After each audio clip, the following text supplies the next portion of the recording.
Certains pensent qu'être plus belle, plus musclé, qu'avoir une plus grande maison, un tailleur plus élégant, ou que d'avoir une très belle voiture rend heureux. Alors pourquoi tant de riches ne le sont pas ?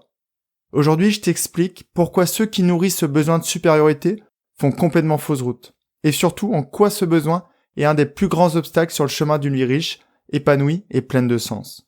À la fin de cette semaine, grâce à cet épisode et à Newsbetter, tu auras beaucoup moins envie de te comparer, tu sauras pourquoi la recherche de la supériorité est un combat perdu d'avance, et surtout tu te sentiras bien mieux quand tu regarderas des personnes que tu pensais jusqu'alors supérieures à toi.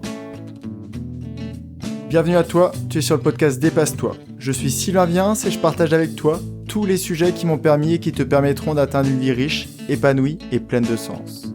Si tu veux profiter de chaque épisode dès qu'il sort le mardi, je te conseille de t'abonner via ton lecteur de podcast. Et surtout, tu peux le partager aux personnes à qui tu tiens et qui pourraient aussi en bénéficier.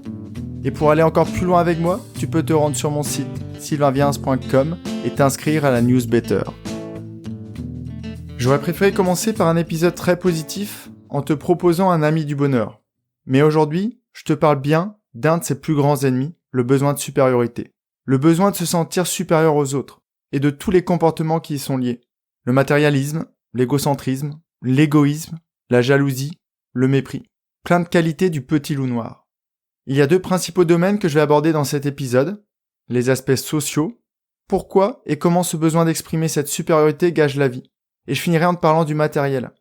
Et ça fera un pont tout trouvé vers le sujet de la semaine prochaine, le minimalisme. Encore une fois, je reviens sur la base de tout, l'estime de soi. Les personnes qui ont une belle estime d'elles-mêmes n'ont pas besoin de regarder leur valeur à travers les yeux des autres. Ils savent qu'ils en ont réellement. Et malheureusement, dans une société comme la nôtre, basée sur la forme plutôt que sur le fond, il est très compliqué d'avoir une bonne estime de nous-mêmes. À longueur de journée, on nous rabâche qu'il nous manque quelque chose pour être complet, pour être heureux. Une belle maison, un beau voyage, le dernier sac à la mode. Donc oui, la recherche de supériorité, souvent, exprime un profond mal-être et un grand complexe d'infériorité. Écoute bien la petite minute qui arrive, qu'aujourd'hui tu aies 16 ou 17 ans comme Juliette, ou plutôt l'âge de la retraite, et que tu recherches la connaissance de tes pairs à travers la comparaison et la recherche de leur être supérieur. Tu as perdu d'avance. Pourquoi ?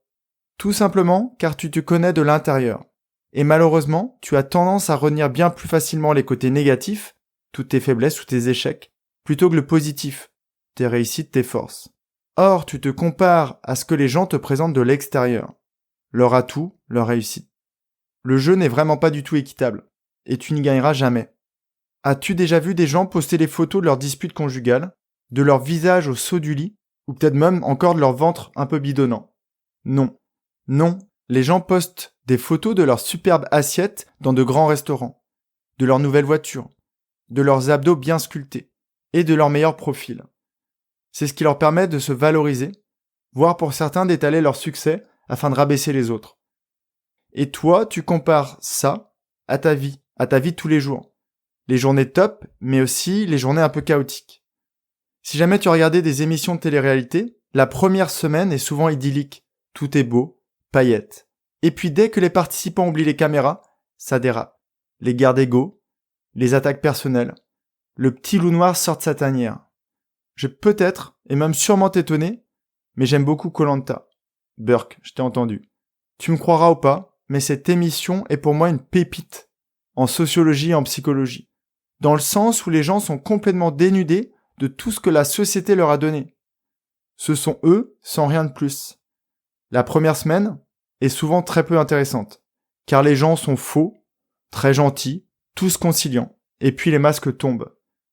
Dès la deuxième semaine, les personnalités commencent à s'exprimer, et on découvre les vrais personnages, avec leurs mots, MAUX, avec leur expérience de vie, avec leurs fissures. Dans la vie, c'est exactement pareil. Instagram, Facebook, TikTok, c'est la même chose. C'est la première semaine toute l'année. Ce ne sont pas eux, ce sont leurs masques que tu vois. Donc arrête de t'y comparer. Et je devrais dire, je t'invite à t'arrêter de t'y comparer, mais j'y arrive toujours pas.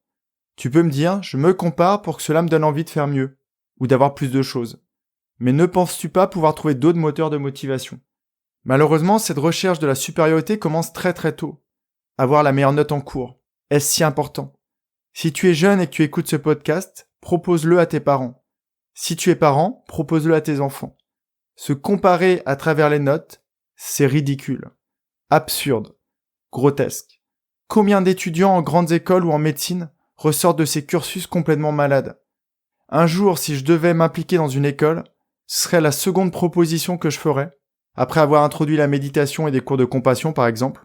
Je supprimerais ces satanées notes, qui laissent croire à des enfants qu'ils sont complètement nuls, sans intérêt, sans aucune valeur. Un jour, durant mes études, et je viens juste de m'en rappeler, j'ai eu un 20 en dissertation. C'était en fac, sur l'histoire des mentalités. Le prof l'a lu devant tout l'amphi. En plus, dommage, j'étais pas là, donc mon ego du moment aurait peut-être été content de cette lecture, mais ça n'a pas été le cas. Quel était l'intérêt de cette lecture? Le professeur était très gentil et très bienveillant, et je pense vraiment qu'il l'a fait pour montrer un peu ce qu'il attendait de ses élèves. Mais la plupart des élèves, en tout cas la plupart des retours dont je me rappelle, étaient empreints de jalousie et de mépris. Peut-être qu'à l'époque aussi c'était parce que j'avais une faculté beaucoup plus importante à recevoir les critiques que les compliments. Quand tu as 12 dans une matière, as-tu moins de valeur que l'enfant qui a eu 13? Es-tu moins intelligent? En entreprise, as-tu plus de valeur avec une évaluation bonne par rapport à un autre collègue qui aurait eu une évaluation peu mieux faire? Dans la vie, as-tu plus de valeur en ayant une belle villa plutôt qu'une personne qui habite en appartement?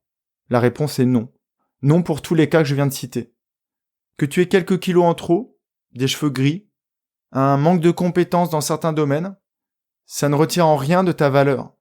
Beaucoup de gens ne savent pas bien écrire ou compter, mais ce sont des génies avec leurs mains ou avec leur imagination.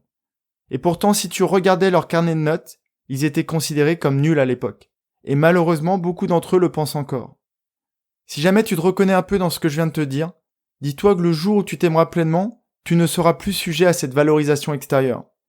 Je ne sais pas à quel niveau je suis sur l'échelle de l'estime de soi, mais si tu as fait le challenge de la gratitude, tu m'as vu dans la vidéo de fin. Sur la vidéo, je suis moi, sûrement un peu mal rasé, donc les cheveux un peu pas très bien rangés, et je crois même que je suis en jogging. Je sais que c'est compliqué de se dire que quand tu as besoin d'artifice extérieur, c'est pour te sentir mieux. C'est que tu ne t'aimes pas suffisamment. Mais malheureusement, je crois que c'est souvent le cas.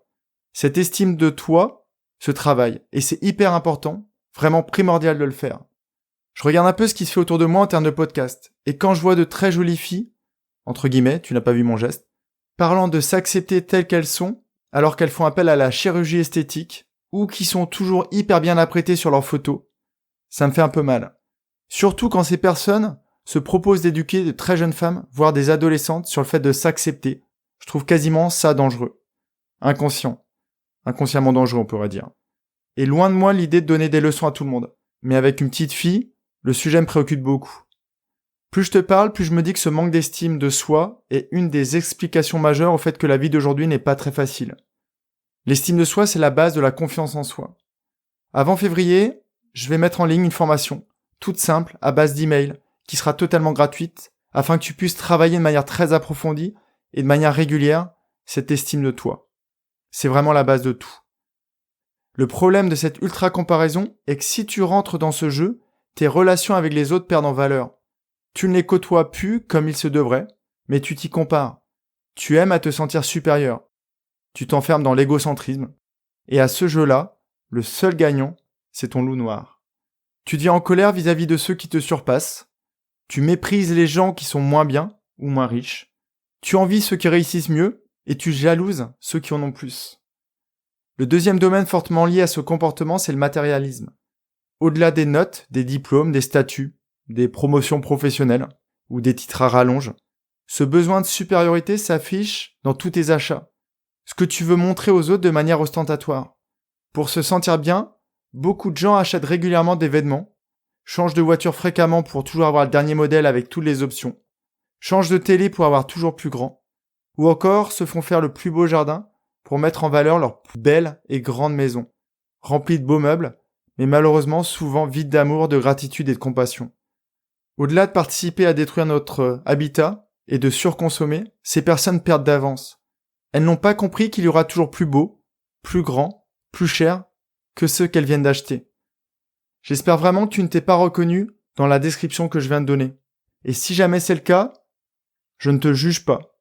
Je t'expose juste des comportements qui sont malheureusement hyper classiques dans notre société. Je ne cherche vraiment pas à te culpabiliser. mais vraiment à t'ouvrir les yeux sur ton mode de fonctionnement si jamais c'est le tien. Il faut vraiment que tu te rends compte que ces achats, souvent compulsifs, ou de ce besoin de faire mieux, ou ce besoin encore d'étaler ta vie sur les réseaux sociaux, c'est lié à ce syndrome d'infériorité. La semaine dernière, j'ai fait un grand nettoyage sur Facebook, et je peux t'assurer que je me suis dit plusieurs fois, mais pourquoi t'as partagé ça ?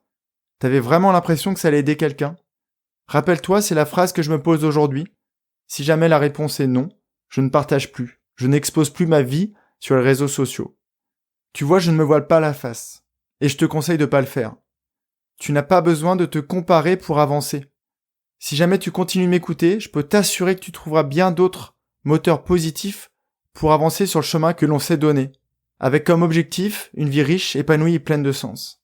Maintenant que tu m'as écouté, je t'invite à prendre un peu de recul, et peut-être seul ou avec tes proches comme le fait Thibaut. Réfléchis à ce sujet et essaye d'identifier les comportements que tu pourrais changer. La semaine prochaine, je t'y aiderai en parlant de simplicité et de minimalisme. Et comment le fait d'ajouter ces deux attitudes à ton quotidien pourra y redonner beaucoup de sens. Avant de te quitter, je tenais à remercier Manon pour son avis sur la marque à la pomme. Merci Sylvain. Merci de prendre du temps pour nous transmettre ces outils. Le contenu des épisodes est riche. J'ai l'impression d'être comme une petite graine qui pousse. Je change au fur et à mesure des épisodes. En tout cas, j'essaye de me remettre en question. J'ai bien compris que le changement est une porte qui s'ouvre de l'intérieur. Bonne continuation, Manon. Merci à toi Manon, au-delà de ton très beau prénom, ton message est vraiment très beau, et j'espère que la petite graine deviendra une belle plante. N'hésite pas à faire comme Manon, car ce genre de commentaires me permet de remonter dans le référencement des podcasts, et permet peut-être à des gens qui en ont besoin de me découvrir et de m'écouter. Jeudi, dans la newsletter, je reviens sur le sujet avec du contenu pour que tu te sentes mieux vis-à-vis de ton comportement. Et surtout, pour que tu puisses adopter une posture bien plus positive et épanouissante. Je vais me focaliser sur deux choses. La première, je t'expliquerai une méthode relativement simple pour arrêter des achats compulsifs. Et la seconde, je te montrerai comment prendre conscience de la frustration ou des émotions négatives que tu ressens quand tu te balades sur les réseaux sociaux. Je te montrerai comment éviter de te dire « j'aimerais bien être comme ça, il doit être trop ». Il a trop de chance. À partir de formulations très simples, tu pourras remplacer ces sentiments pas extrêmement positifs en énergie qui te fera te sentir encore mieux. Je te dis à très très vite et prends vraiment bien soin de toi. Si cet épisode t'a appris quelque chose, n'hésite pas à en parler autour de toi. Dis-toi qu'à chaque fois que tu m'aides à le diffuser, tu fais tous les jours un peu plus pour aider tes proches et influencer positivement les gens qui nous entourent. Je te remercie très sincèrement pour ton écoute et je te souhaite vraiment le plus beau pour la suite.